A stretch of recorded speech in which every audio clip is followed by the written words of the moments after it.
Originariamente nel nostro intento qual era? Di andare a fare a macchia di leopardo tutti questi trappezzi, cose, e poi tinteggiare tutta la ma facciata. architetto, Almeno io mi ricordo che l'intento nostro era questo, sì, che con questo. la Lo coloritura so, e i aspetti un minuto. piroscanici ti andavi a fare a mogliare tutti i nuoghi. Però andiamoci sempre con i piedi di piombo e fare le cose indispensabili, perché siamo al limite, sa?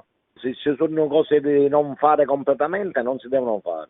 Laddove i balconi sono risanati ci mettiamo l'intonaco di super basso, cerchiamo di andarci molto molto piano,